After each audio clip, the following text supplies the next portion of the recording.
Hello, it is Ryan, and I was on a flight the other day playing one of my favorite social spin slot games on ChumbaCasino.com. I looked over at the person sitting next to me, and you know what they were doing?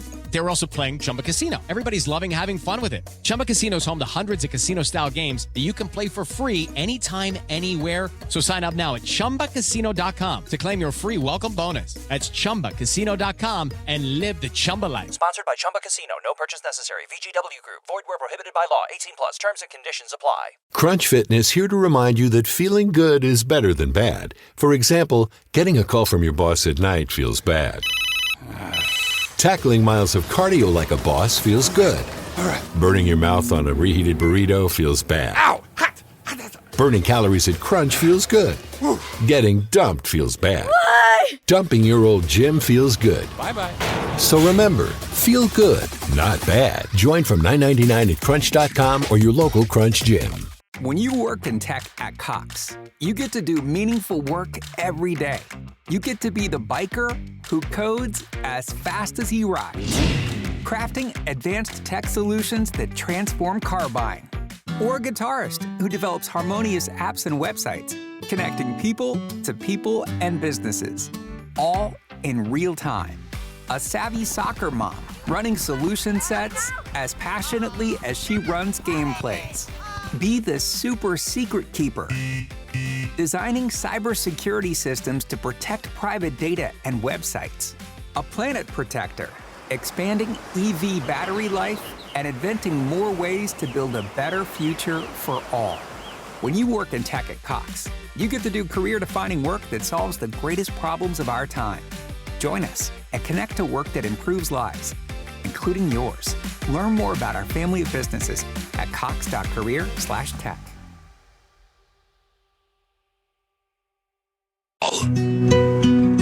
Power Hour, it's live. It's at KFAN.com/watch. It's all thanks to Quantum Fiber, your world unleashed. My world has been unleashed. I'm unleashing Maxo on the world. Hi, Max. Hey, it's good, Hog Daddy. Did you make any New Year's resolutions there, Maxo? I'm not a huge New Year's resolutions person because I quit them before I even start them usually. Okay. Mm-hmm. I don't even make it to Quitter's Day. I just don't ever even start. But I am trying to be more in the moment. Yeah. I know that you and me have very similar like psychological makeups, and we are not very good at being in the moment and kind of constantly angst out and worrying about the next thing. And I just want to live more. Yeah, live more in the moment. Stop living in a time machine, right? Yeah, 100%. Stop worrying about yesterday and tomorrow. Think about today. That's it. Right, Ben? What about you? Same thing. I don't have a vision board or anything like that. I was asked this just literally on New Year's Eve, and it's the first time that I even thought about a New Year's resolution. I don't know what it is. Ever since from Thanksgiving to Christmas, because it was that shortened period, to now New Year's, everything's just been a blur. So maybe maybe Maxo and Chris, I should do the same thing you guys are doing, is like be more in the present, because I haven't thought about it at all. Like I haven't set any intentions for 2025. I'm like, maybe I should do that. I don't know. Here's what I'm trying to do. I was telling Maxo this. I'm trying to stop worrying about not knowing for sure what I want to do and start concentrating on not doing the things I don't want to do. You know what I mean? Like, stop saying yes to things I don't want to do. Just to actually say, these are my boundaries. I want to stay within these, right? And also not eat as much as Tommy. So far, so good. So far, so I got good. Good start. Yeah, right. Love you, Tomers. Yeah, I think it was not a New Year's intention or resolution, but I would say probably a year ago, I got a lot better at saying no. Yeah. A lot better. And it feels real good. I'm working on it. It's the best. It's the best. Say no. I'm like, no, I don't want to do that. Yeah. I don't want to do that tomorrow, and I don't want to do that 3 months from now. Right. Yeah. That's been a tough thing for me my whole life, to be honest with you. For some reason, I have something inside me that says, you're not allowed to be selfish. And I'm not saying selfish in a bad way, man. Just selfish with your life and your time. I don't know. What about you, Corey? What are you going to do? Anything? Probably just do the same stuff. Yeah, it's pretty good. See how it works out. It worked out okay. Call it run it back. Let's just run it back and see what happens at 25. Zacho? It's like last week, Zacho. You're like, hey, you want to go get Honey and Mackey's? And I was like, no. Yeah, you did say that. And I love Honey and Mackey's. Yeah. But you offered. I said, no. Yeah. That happened in 2024. It will likely happen in 2025. And I like you, and I like ice cream. Weird, right? But you got to learn how to say no. You got resolutions? Go to Honey and Mackey's with Corey. Fine, we can go once. No, don't. I think I'm in the same boat as you guys because I just I'm always like thinking about the next thing when I'm in the thing I'm doing, and I never really just enjoy the thing I'm doing. I'm always like waiting for the next thing to happen. Even at fun things like at concerts, like I'm enjoying the show, but I'm thinking, oh man, the show's going to end and I'm going to leave, and I gotta stop thinking about the end of the show, the game. Just enjoy smell the roses. All right, so how can we correlate that to this segment? How can we enjoy this segment? Because I think a lot of us are looking forward to 9 o'clock. Oh, yeah, I'm already there. How can we enjoy the rest of this segment? Yeah. What are we going to do? I think that we should just have the next 9 minutes of dead air. Oh, I've been doing that across the hall this morning. So true, man. So true. We should just be in our own. Just do what makes each one of us happy. If that includes not talking into the microphone, and learn how to the cameras are on, Chris. The cameras. I was going to say. And learn how to FCC say no. doesn't Like approve this. of the things that I like. Fellas, would you like to talk for the next 9 minutes? No. Well, then don't. I obviously like to talk. Don't. Jack, you want to talk or not? Yeah. I love talking. Oh, man. And I like it. I like talking on the radio, so this is kind of cool, actually. People are like, enjoy it. Out there listening. Yeah, enjoy it. In this very moment, enjoy it. I can make you feel Embrace it. good, Corey. State lawmakers are not wasting any time in the sports gambling bill. Okay, go on. Yeah. The legislature opens January 14th. Senator John Marty, who has two first names, will hold an informational hearing on online sports betting the week before. It will include experts on gambling addiction as well. The author of the bill is Senator Matt Klein. He says his bill does include some protections. There are people, Democrats, that are really concerned about, gambling addiction and family bankruptcy and devastation. I've put some real safeguards in the bill to try to answer those concerns. If we pass the bill as I've introduced it, it'll be the safest sports wagering bill in the nation. And the argument I always make is people are doing it already. They're doing it in illegal and unregulated markets, usually offshore markets. That's only going to increase. If we want a responsible, safe, and taxable sports wagering process in Minnesota, we've got to pass a bill. So there you go. Hard to disagree with any of that, yeah, right? I agree. Yeah. Yep. I know it's part of the process, but aren't we past hearings? Like, this has been on the ballot how many times? I know that he has probably new guidelines that he wants to propose. Then just propose those. Like, we don't need a panel of experts to go up there and waste everybody's time. Like, if you've been a part of the state legislature, you've heard this argument for the last 8 years, 10 years. Just stop with the meetings. It's like, let's have a meeting to have a meeting. Like, no. Yeah. How about we just get some action going, guys? I wonder how much turnover. Sorry. Wonder how much turnover there's been where you do have new people coming in who do need to hear the arguments. Yeah, I'm sure that there's part of that. Yeah. I'm just saying from a frustrated person that once, I don't know, guys, if you need case studies, there's a lot of states. There's one just south of us that has been doing it for a while. Yeah, what are we at now? 40, right? 40 out of the 50? This is the one, yeah. This is the one. We're right on the line between our bets, whether or not Minnesota would be next. We got to be next. Yep. Hey, this is one of the bets I am most proud of losing. If you're right and we're next, I will gladly pay up because that at least means that we're underway. Ben, what are your thoughts on the helmet-to-helmet collision in the college football playoff game last night? Confusing. Yeah. Yeah. I don't know what you're supposed to do. Honestly. The way I understand it, maybe 4 years ago or so, they said that the quote-unquote crown of the helmet now extends down to the face mask. So if you go back prior to that rule, then this is not targeting because he did not lower his head. Now there are like head and neck. There are the defenseless player boxes that probably got checked. But a lot of people were like, well, he didn't use the crown of his helmet. Like that crown of the helmet thing is no longer a valid excuse. Which is important for people to know. Right. So it used to be, did he duck his head? Did he hit with the top of his helmet? That whole area of quote unquote crown of the helmet is now extended to basically the whole helmet. So any part of the face mask or any part of the helmet that makes contact in the head or neck area of a defenseless player is targeting. That was like what you would put that on the officials' tape at the start of the year when you go around to every team and you have your little video of like, hey guys, just as a reminder, this is what we're calling and this is what targeting looks like. I feel like that should be on that tape. Like this is a guy that's defenseless with his head turned around to catch the football, and you're running downhill. You have to pick a target that's lower than his head and neck. Yeah. I don't know. There needs to be a leader in the officiating world to like rally some troops here and like make some of this stuff right again, because my goodness, that's not like a judgment call. Like, you're saying make college football great again? Correct. I think that's what he's saying. I just something to, because that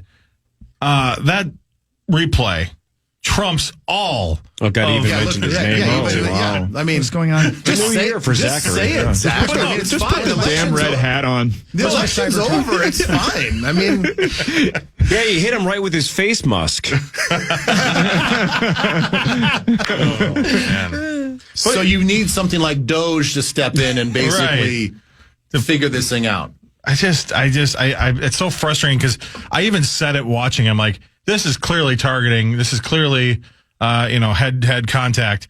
But it's a crucial moment of the game, and so who knows what they're going to call? And sure enough, that's exactly what they did. They chickened out. They were cowards. That was a clear call against Texas, and they didn't have the balls to make it. What I don't understand is if that is the theory that they were taking the game situation into account for this call.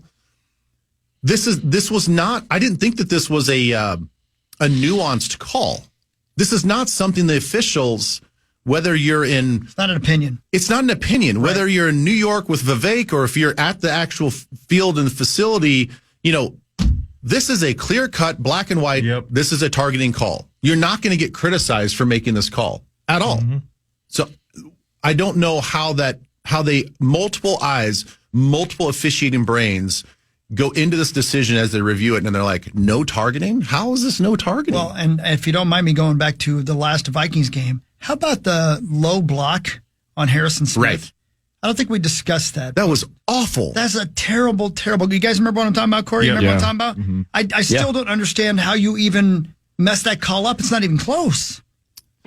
So I don't know all the rules, but there, well, that one it was not below. He hit him right in the belly button. Right. There was not a low block. And the funny thing is, like, if you're within the tackle box, that's legal. Because that's what happened to Patrick Jones. He's within the tackle box. The guy goes down and cuts him. If Patrick Jones is 1 yard wider, that's a foul. Like, really? What's the difference here? Right. I don't really understand. There's so many rules that they need to clean up. And, I mean, when it's subjective calls like that, I mean, clearly, Harrison Smith did not go at the guy's knees. No. That's what we're trying to protect is the egregious calls. Not these like nuanced, like, it kind of looks bad. And like, no, is it a foul or not a foul? Right. I don't know. Giant game on Sunday, Lions and Vikings. We'll talk all things purple with Ben Leber and Tom Pelissero of the NFL Network after this. Power to your morning show on the Fan. Michael Shines his nice face. Hello, it is Ryan, and I was on a flight the other day playing one of my favorite social spin slot games on ChumbaCasino.com. I looked over at the person sitting next to me, and you know what they were doing? They were also playing Chumba Casino. Everybody's loving having fun with it. Chumba Casino is home to hundreds of casino-style games that you can play for free anytime, anywhere. So sign up now at ChumbaCasino.com to claim your free welcome bonus. That's ChumbaCasino.com and live the Chumba life. Sponsored by Chumba Casino. No purchase necessary. VGW Group. Void where prohibited by law. 18+. Terms and conditions apply. Hey, you can join me for a World Juniors watch party dropping at Tom Reed's Hockey City Pub on Saturday at 2:30 to catch the bronze medal game with myself. And then we'll have free appetizers during the first period, drink specials, and tons of prizes, including tickets for next year's World Juniors and a signed Lou Nanny jersey. Get the full details now at KFAN.com, keyword calendar. We're going to bring up our boy, .com Tom Pelissero here, thanks to our friends at Bell Bank. And I have the NFL Pro Bowlers that were just announced for your Minnesota Vikings. So we can talk to Tom Pelissero about that if you guys are interested. Oh, Ben, we can have Ben guest, too. Yes. Hi, Ben. Hi, Tom. Everybody, good morning. What's happening? Hi, Tom Pelissero. Do you care about the Pro Bowl mentions for your Minnesota Vikings? Would you like to hear these? Have you seen them already? I have seen the mentions. Okay. All right. Do you want to announce them, or you want me to? Let's see if Ben can guess. Here? What would you like to do here? Ben, you guess. Who do you think made it? How many? We'll tell. How about if we tell you how many, and then you see if you can get all of them? Okay. Okay. The Vikings have 6 Pro Bowlers for 2025. Name the 6. Darnold. That's 1. Jefferson. That's 2. Van Ginkel. That's 3. And then we have Grenard. That's 4. Yeah. And then we have Murphy. That's 5. Yes. And then we have O'Neal. Oh. The other one's a little tricky because he missed some time, too. But he's made it before. Mm-hmm. I don't know. Andrew DePaula. Oh, yeah. Sneaky. Yeah. Yep. Yeah, Sorry, so Andrew. Darnold, DePaula, Grenard, Jefferson, Murphy, and Van Ginkel. Pretty good list. Pretty good list. And pretty good year for Byron Murphy Jr. to make the Pro Bowl, being that it's a contract year. Yeah. I don't know. Do you guys feel like everybody involved on the microphone, does anybody get left out? What do you think? Any snubs? Tom, what do you got? You go first. I mean, I thought that was a pretty strong list for the Vikings. I would also say, the fact that if you look at that list, most of those guys are free agent signings that have come here in the last 2 years. Yeah. Byron Murphy was a year ago, and then Darnold and the 2 linebackers this year. For as much focus as there is on, the Vikings draft classes, I think they're the only team in the league that has not had a rookie start a single game this season. But this is how you supplement that, which is, none of those guys, Grenard was a pretty big money deal, but Van Ginkel was not. Darnold certainly was not. And they've ended up, Byron Murphy was a guy who kind of sat out there for a few days before joining the team on a 2-year deal. They've done a really good job finding those value types of players. When you win a lot of games, it means more votes for your guys, and all those are certainly deserved. Tom, you can add to this as well, because obviously you know this player pretty well. One draft pick that does get a lot of love that, listen, didn't make the Pro Bowl, but I've had on 2 separate occasions from 2 opposing coaches post game as they're walking off the field, as we're all walking off, we're just talking and saying hi, whatever. They have out of nowhere just said, that guy Metellus. They're like, that 44. They're like, he's something special, man. Like when we watch him on film, it's X, Y, and Z. They say nothing but glowing things about all the different positions, all the different hats that he has to wear for the defense. Like they all recognize how special of a player he is, even though he's not going to get a Pro Bowl nod. I think the respect that he gets is impressive across the league. He's an alternate, by the way. Okay. Well, they just locked him in too, right? With a pretty reasonable contract before the season. Again, I mean, this is how you keep your roster healthy for the long term, is you find those valuable, value types of players, and you get them at a reasonable rate. The Vikings, we got a lot to get to before we get to free agency in March here, but you do have, some key decisions to make. Obviously, you got to figure out exactly what the pathway is going to be on Darnold. I believe Cam Bynum is a free agent. Obviously, Harrison Smith is kind of on a year-to-year basis, and you got to figure out what direction things go there. But they've got a roster that, if they can get some of these young players who kind of grow into starting roles, coupled with this continued philosophy of finding the values in free agency, that's how you keep this thing rolling. Interesting that the alternates were C.J. Ham, Garrett Bradbury, Metellus, Hawkinson, Brian O'Neill, Harrison Phillips, and then Trent Sherfield for special teams. Yeah. Is he a gunner? Is he? He might be a gunner. I guess I should probably know that, but I just know that he makes a lot of play. I think he's the leading tackler on special teams. All right. That's okay. Wondering. How about this for a stat that the Vikings released when they announced the 6 Pro Bowlers? DePaula is the first long snapper in NFL history to be selected to the Pro Bowl in 3 straight seasons. That's never happened. Wow. A long snapper for 3 straight Pro Bowls.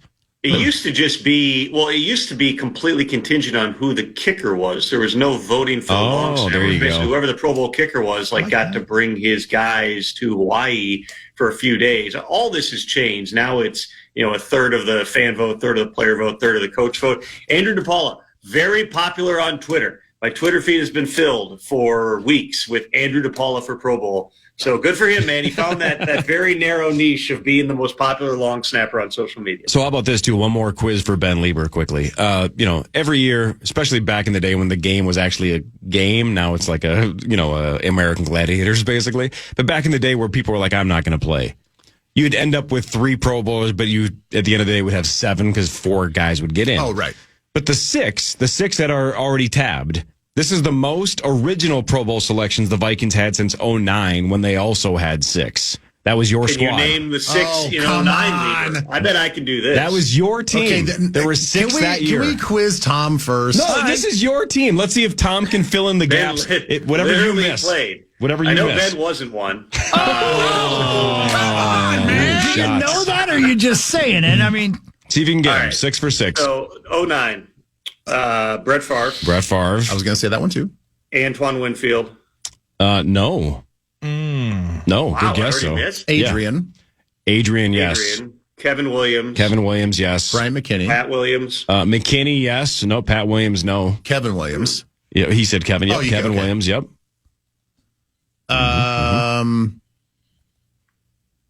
Did Chad make it or nope. EJ? Nope. Not. Oh, sorry. By the way, they had 8 this year. The 6 was the most since they had 8. They had 8 this year, not 6. They had 8 in 2009. 8 in 2009. We've already whiffed on a lot of the clear candidates. So far, you have Favre. Did Sullivan make it that year? No. Phil Lodeholt? Nope. Sidney Rice. Rice did, yes. So far you have Kevin Williams, Sidney Rice, Adrian Peterson, Bryant McKinney, and Favre. You're missing 1, 2, 3.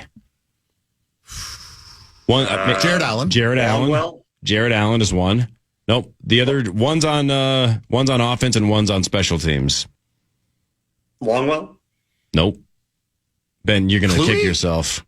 He's close, not Longwell. Ben's going to kick them. You're going to kick yourself so hard. Not Longwell. Colin Leffler? Nope.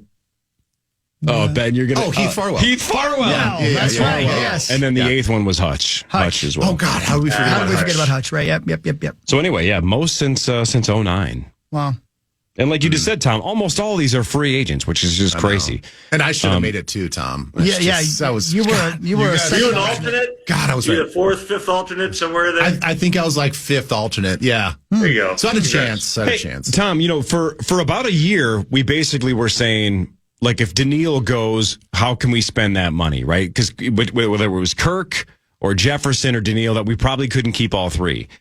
If Darnold walks, or if they tag him and trade him, but if that money doesn't add to the payroll next year, right? Let's just say Darnold is not on the team in 2025. Which current Vikings do you think that makes us keep? Like, give us a name or two that probably is here because Darnold is not. Well, as of now, I think Darnold's on the team in 2025. Oh, you do? Ooh. Oh, then you and Ben need to discuss that. Oh, interesting. Can you tell us why? Yeah, why? Why? Okay, so maybe a month or so ago, you were looking at this, and Sam Darnold was becoming more and more valuable, right? Where his number on what it would take to get him on a contract, you were getting well away from just like the standard low end bridge quarterback money to this guy's playing really good, and somebody's going to pay him. Now he's playing so well. He's on a 14-2 team. There are enough teams that run this offense that the Vikings do. There are enough teams that have a quarterback need that quite possibly, he's up into that $40+ million per year stratosphere if you're going to get a long-term deal done. Well, the franchise tag is a shade under $40 million. So there's a lot of positions where the tag is player friendly in terms of it pushes the number up because of the high paid players at that position, and it becomes a leverage point for the player. At quarterback, it's very much a leverage point for the team if you have somebody who's performing at the level that Sam Darnold is. I mean, we still got 2 months to sort this thing out before the tags are due. If they go on a run to the Super Bowl, Sam Darnold's going to, quite possibly command top dollar. If they get bounced and he plays badly in a playoff game or on Sunday night, like you guys know, also it's going to be, it's the old Sam Darnold. And there is still more not great tape on Sam Darnold than there is on great tape in the course of his NFL career. But right now, with J.J. McCarthy, there's no precedent for a rookie first-round quarterback to miss his entire first season because of injury. Not sitting, not taking scout team reps. We're talking no reps, not being on the field at all. I've always believed that in all likelihood, J.J. McCarthy would not be the week 1 starter in 2025, just because that would be asking a lot for a guy who's going to be going a year without playing football. So if you're going to bring in a veteran and you've got Darnold playing at this level, you have the tag at your disposal. See if you can use that and potentially get a multi-year deal done, something to keep Sam here for another couple of years. Give J.J. McCarthy time to get fully healthy, to get the reps, to ramp him up like, Vikings fans watch the Packers do on multiple occasions over the past couple of decades here. I think that that's the logical pathway forward. Again, it can still change, but at this point, sitting here today, January 2nd, 2025, I would be surprised if Sam Darnold is not a Viking. Wow. See, and I understand the angle there. I don't understand what you're doing with JJ then. Then I think, yes, it's a good problem to have. You're protecting him and developing him. But for how long? I mean, you're going to get a fifth-year option on the guy. If he gets his first time to start at year 4, that's not enough time to evaluate whether he's your full-time, sign him to a long-term contract type of guy. At some point in time, he has to just get out there and earn his stripes, and you have to see what you get out of him. If you sign Darnold to a 3-year contract and he plays 2 of those years, now you're into year 4 of JJ, and you're like, what are we doing here? And you've also got Daniel Jones as a backup. So let's take this comparison, because this was the comparison the Vikings were talking about back before they signed Darnold, which was Baker Mayfield, right? Who's this year's Baker Mayfield? They thought it was going to be Sam Darnold. They were right, and then some. Baker Mayfield went to Tampa on a $5 million deal for 1 year to replace Tom Brady. There were a bunch of incentives in the deal, but it was a $5 million deal. He played well. They got to the playoffs. He still, again, a guy who had ups and downs in his career, so he was not going to command top dollar at that point, but he also had found a place that he wanted to be in Tampa. It was about finding the middle ground to keep him there with an organization after he had bounced from Cleveland to Carolina to L.A., organization that believed in him. He signed a deal that was, and I'm going off the top of my head, but I believe this is right, it was 3 years, $100 million. The deal went $30 million in the first year, fully guaranteed, $30 million in the second year with $10 million guaranteed, $40 million in the third year. So in other words, you had the first year was guaranteed, Baker Mayfield's going to be the guy. The second year, he's got $10 million guaranteed, but also it wasn't, completely handcuffing the organization if, it didn't go well this season, which obviously Baker's played at an outstanding level and they're probably going to win the division again. But they had it out. With Sam Darnold, again, I think that, 14-2 is different than, scraping and clawing and getting into the playoffs as Baker Mayfield did. But something along those lines is probably what you're looking at with Sam Darnold, which is, okay, let's adjust it for the cap increase, right? Inflation adjusted. Let's say it's 35, 45, 45 for Sam Darnold. So 115 over 3 with full guarantee in the first year, partial guarantee in the second year. Again, they might say, we're not doing that. Sam Darnold's a Pro Bowler. Sam Darnold's, one of the best quarterbacks in the NFL. We want $60 million a year. And if that's the case, okay, then we're going to franchise tag it and we're going to go year to year here. But there probably is something to be said, much like Mayfield, with Sam Darnold after, again, bouncing from the Jets to the Panthers to the 49ers and having the struggles, being with different coaches. And all of a sudden you see the difference. I mean, what's the difference with Sam Darnold this year? A lot of it's coaching. A lot of it's having, helps to have Justin Jefferson and Jordan Addison and TJ Hawkinson on your team. But a lot of it is they found the right scheme and the right coaches with Kevin O'Connell and Josh McCown and Grant Udinski, Wes Phillips, all those guys. It's the perfect situation. Sam Darnold, quite possibly, if he hits the free agent market, he might command $50 million plus. But does he want to do that? Do you want to go to, and this is not knocking anybody, but do you want to go to Tennessee and roll the dice that you're going to be able to carry that over? Or do you really like winning and getting water bottle showers after the game where you take a little bit less and come back? If they can't strike a deal, the franchise tag is at their disposal. And right now, sitting here today, it would seem like tagging him, if you can't get a deal done, is effectively a no-brainer.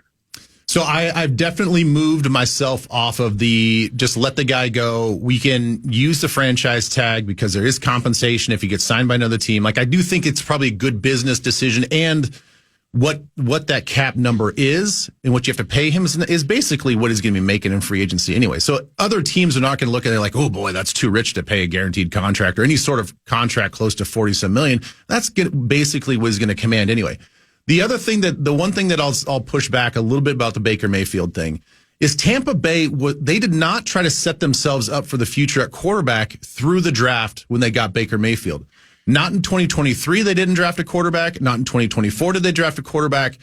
They needed Baker Mayfield to work out. And when he worked out, that's when they rewarded him with a long-term extension. We are in a different situation because supposedly we have the guy with the quote-unquote it factor that we drafted out of Michigan that just won a national championship that is just going to turn 22 years old here in a week and change. That's the difference to me. Here's the question, Ben. Yes. Do you want to roll him out there? Yes. Week 1? No, week 1? No, that's what we have Daniel Jones for. Right. Daniel Jones so you is have a here team that is going to be a playoff team, 14 or 15 wins. Again, we'll see what happens in the playoffs. If they win the Super Bowl, this conversation changes versus they are a wild card and they go to Tampa and get beat. It is. It's not fair, but reality is, winning in the playoffs is going to change any conversation. I just think that, again, you've watched. Why has Green Bay been successful for as long as they have? Because they've put guys in positions to succeed once they get on the field. And the Aaron Rodgers we saw when he got opportunities in 05, 06, finally in 07, when he took over in Dallas when Favre got hurt, that's when he looked like a guy. But it was year 3.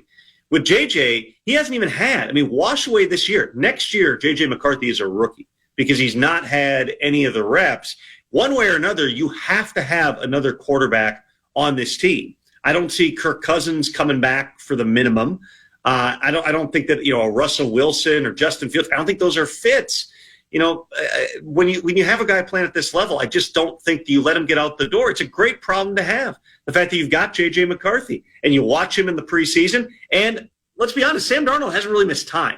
He's gotten banged up in a couple of games. You put Nick Mullins out there. But the reality of the NFL is your quarterback's going to get hurt at some point. What better way for J.J. McCarthy to get those opportunities, for a game or two here or there and continue that development? But, pushing him out there and saying, well, we gotta make these decisions so we don't want to mess up JJ. I think it's a good problem to say he's not going to play quite as soon as we thought.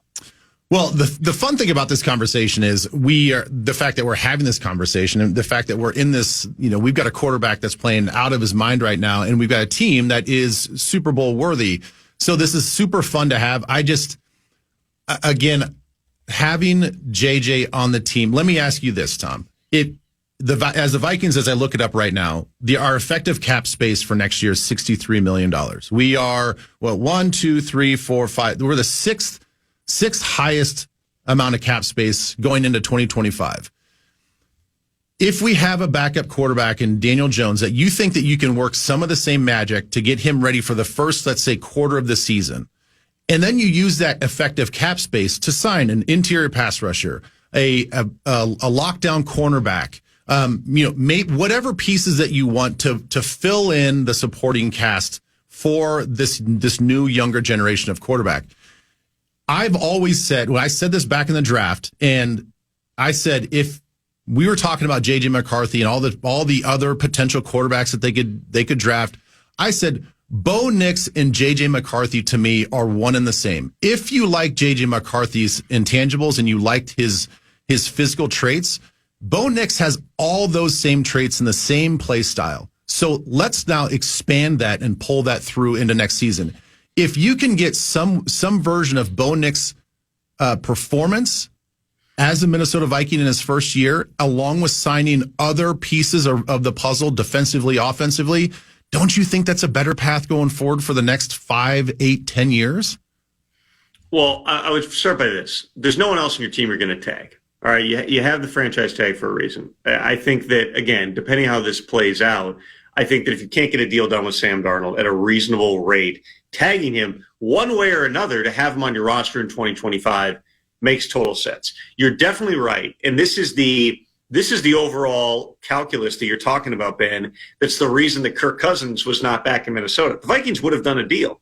It was not going to be at the level that the Falcons offered Kirk Cousins, which in hindsight, obviously very quickly, looks like they regret that decision to pay him $62.5 million this year and give him $100 million guaranteed. But at a certain number, Kirk Cousins would have been back. Once the numbers got too high, once they realized the Falcons were going to pay him more, they cut it off. And that was exactly for the reason you're saying, which is you can pay a guy up to a certain point, but you've got to be able to put pieces around him. And the Vikings' bigger picture strategy here, once they pivoted off of Cousins, was very much in a structure where you are going to have a young quarterback who is on a rookie deal, and you're going to be able to spend on all those other positions for the next 3 or 4 years. But when you bring in Sam Darnold, you're also not anticipating this guy's going to be a top 5 quarterback in the NFL. I mean, that's great, but you kind of discovered plutonium by accident here. He ended up being so much better than anybody realistically could have thought he would be, and this team ended up being so much better that you'd be. I think it'd be malpractice to not consider pivoting a little bit on that strategy. Listen, they're going to look a lot different next season on defense in particular, because again, we don't know what the deal is going to be with Harrison Smith. As long as he wants to be on the team, they're going to find a way to bring him back. But he's played a long time in this league. He's having fun. I saw him in the locker room the other night. But, he's going to have to make decisions, and it's going to be, are they willing to pay him a number that he's willing to accept and come back? What's the future for Stephon Gilmore on this team? What's the future of Byron Murphy, who's another guy who's probably going to get paid? Gotcha. And you got to decide there. You have all these different things that you have to take into consideration here, and I do think that are you going to be able to get Cam Bynum back? He's dancing his way into probably a little bit bigger payday as he's an international celebrity now. These are all things that you have to take into account here. I just think that the quarterback position is too important to say this was our plan. Having a guy playing at a Pro Bowl level, one of the most productive quarterbacks in the NFL, that's not enough for us to pivot off this plan, especially because I could be wrong on this, but I really don't see a scenario that's particularly likely that J.J. McCarthy is the week 1 starter. Maybe it is Daniel Jones in the event that, Ben, they follow your plan and they let Darnold walk or they tag and trade him or whatever it might be. But even then, it's a risk. It's a risk with, bringing back Daniel Jones. I mean, this is not in any way a similar type of situation, but I'm sure there's plenty of fans who still look back at 2018 and say if you hadn't given Kirk Cousins 3 years, $84 million, fully guaranteed, and just brought back Case Keenum and then drafted a guy at that point, do things play out differently? They end up missing the playoffs in 2018. And that's not knocking Kirk or the people who made those decisions, but it's like if next year Daniel Jones plays pretty well, pretty productive, best football of his life, but you go 10-7 and you're a wild card, or 11-6 and you get into the playoffs in a really hard division, there's going to be a lot of what ifs that come with that. I think that I commend Kwesi and his staff for at times doing the hard thing. Letting Danielle Hunter walk and going, we believe in what we see with Jonathan Gennard, a younger guy who's going to cost us a little bit less money. We can do this with this guy. Trusting Brian Flores to say, hey, Andrew Van Ginkel, it's worth bringing him in. Bringing back Stephon Gilmore later stage of his career, it's worth bringing him back. Kevin O'Connell believing in what he saw with Sam Darnold. I mean, you have to believe in, the collective opinions of the group. It's very much founded in, I hate to use the term analytics because it gets thrown around so much, but it's very much, the numbers game that they're willing to play. It has worked when it comes to, the veteran free agent plan. It's just, it's a big gamble. And you're gambling, with a team that right now looks like they might be Super Bowl caliber. To say we're going to take the quarterback off and just bet that Daniel Jones can, get similar types of production. Because what Sam Darnold's doing right now, frankly, it's special. Real quick, one time for one more, Tom, just real quick. Yeah. Tom Pelissero, thanks to our friends at Bell Bank. Nominate your charity to pay it forward to Bell Bank at KFAN.com, keyword Bell. Thank you, Bell Bank, $1,000 to a different charity every week. And thank you, Tom, for being a part of the show all year long. So just bare bones us. What do you think happens on Sunday night? Do you think the Vikes got enough to beat Detroit with their injured defense? I mean, it's probably going to have to be a shootout. The Vikings have not had correct me if I'm wrong, I don't believe they've given up a 40-point game this season. I don't even know if they've given up a 30-point game. They've been, really good defensively.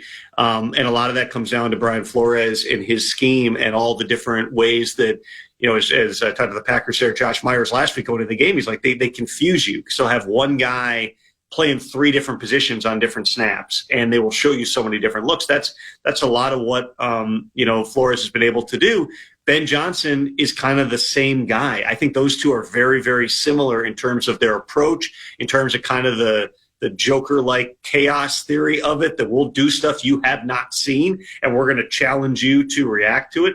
The Lions put so much stuff on tape. People wonder, why is Ben Johnson? Oh, you're in a game against a team that's out of the playoffs. Why are you busting out this hook and lateral? It's like, well, number one, he's putting so much on tape, you got to prepare for all of it. Number two, he's got something off that play that he's going to save and run in the playoffs somewhere out there. So I think that's a fantastic battle to watch play out here. And then, the Lions defense is so beat up. They might have Alex Anzalone potentially back this week, which would be big for them at linebacker, but they don't really have a pass rusher. They got Za'Darius there, but he's not Aiden Hutchinson at this stage in his career, so they've got to generate some pass rush. I think that, this is going to be high-level coaching on both fronts. It's going to be a chess match type of game, and it's going to be a physical fight because whatever the Lions are lacking, they don't have David Montgomery, they don't have almost their entire defense, but they will come at you, and they will beat you up, and they'll take the physical fight to you. They're going to be on a short week,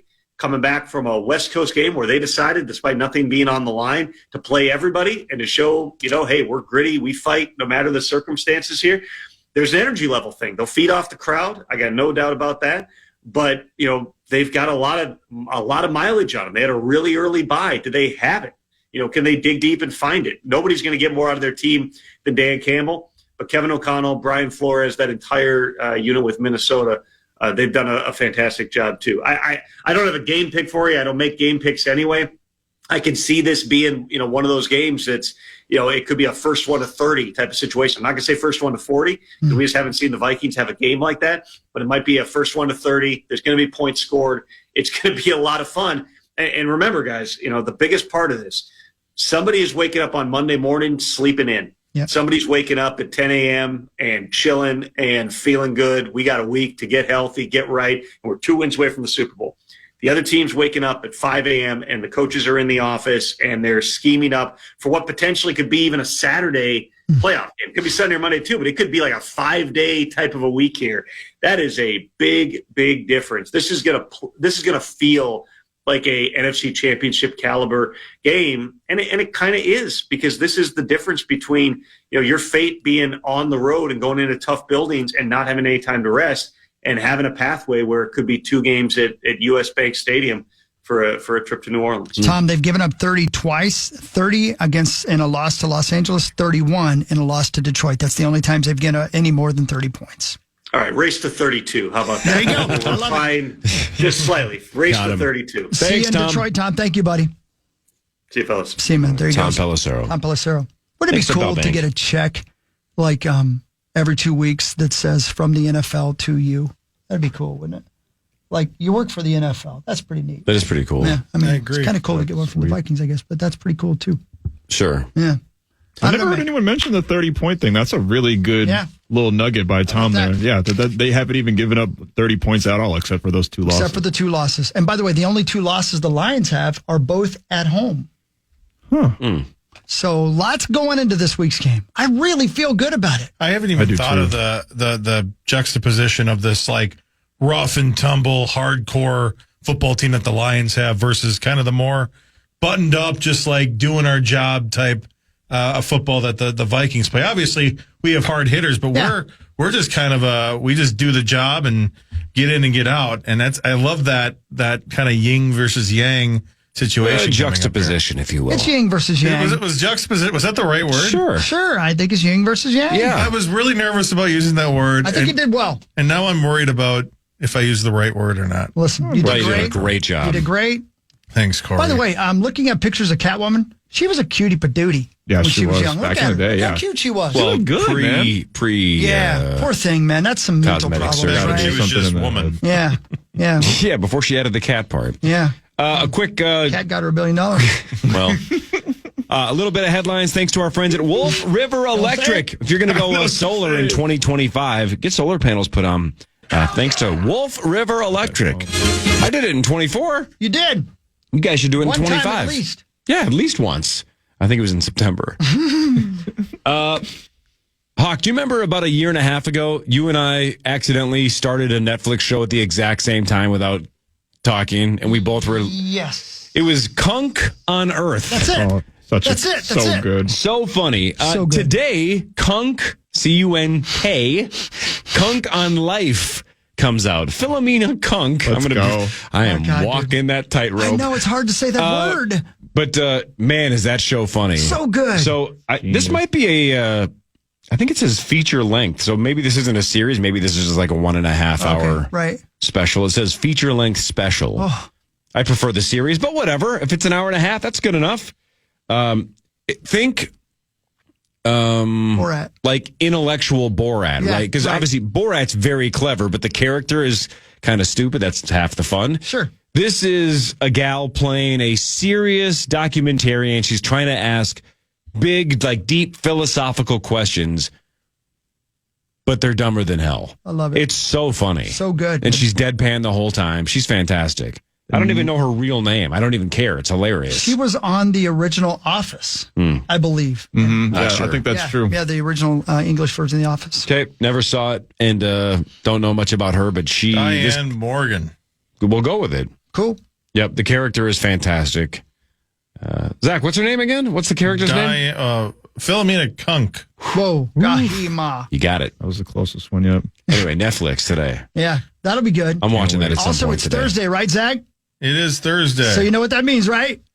Good luck to you guys. Beast mode or whatever the hell it is. Beast games tonight. Come on, Corey, you got to watch it. I can't do it, man. You got to watch it. I had no fun watching it. The first episode, I had no fun watching it because you guys. No, I haven't watched it. I saw you guys blowing up about it the other day, and it made me more interested than anything else because I haven't really heard a whole lot about it.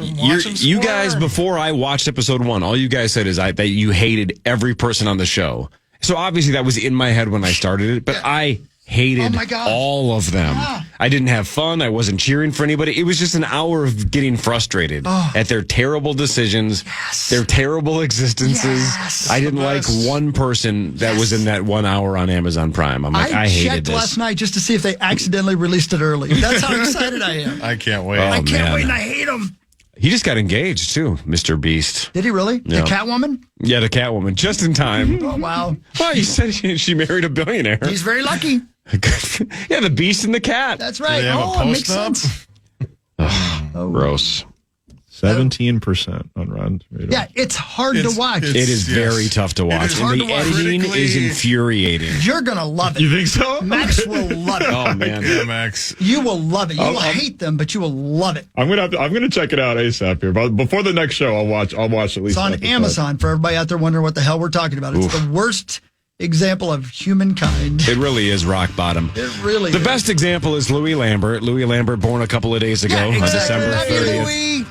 Sauce will be back at some point next week. We don't know when, but whenever he's ready. Yeah, the baby was a couple days after they thought, because they thought the induction hopefully was going to help last Friday. So they thought, hey, let's induce on Friday and see what happens. But wasn't born until, what was it, Tuesday? 30th. Monday or Tuesday? Monday. Yeah. I think it was Monday. The tweet. It was when the cervix was properly ripened. Yes, thanks to those balloons. Yep. No, Louis Lambert is, 3 or so days old now. Yep. It's fantastic. We'll see Sauce at some point next week. Initials tomorrow. What are we at? 81.5 or 82? Yeah. I'm losing track now. 81.5 now. It's 81.5. Yeah. Can I call in? No sure, kidding. Go ahead. Call on in. That would be rigged. Heartbreakers in Chaska. Yeah, man. Watch party 6 o'clock. Yeah, in Chaska. The Bears. 9 to noon is next. We're back tomorrow, 5:30 to 9. See you then. Everybody have a wonderful day. You too, Abba. Love you. Hello, it is Ryan, and we could all use an extra bright spot in our day, couldn't we? Just to make up for things like sitting in traffic, doing the dishes, counting your steps, all the mundane stuff. That is why I'm such a big fan of Chumba Casino. Chumba Casino has all your favorite social casino-style games that you can play for free anytime, anywhere with daily bonuses. So sign up now at ChumbaCasino.com. That's ChumbaCasino.com. Sponsored by Chumba Casino. No purchase necessary. VGW Group. Void where prohibited by law. 18 plus. Terms and conditions apply. Crunch Fitness here to remind you that feeling good is better than bad. For example, getting a call from your boss at night feels bad. Tackling miles of cardio like a boss feels good. All right. Burning your mouth on a reheated burrito feels bad. Ow! Hot! Burning calories at Crunch feels good. Getting dumped feels bad. Why? Dumping your old gym feels good. Bye-bye. So remember, feel good, not bad. Join from $9.99 at Crunch.com or your local Crunch gym.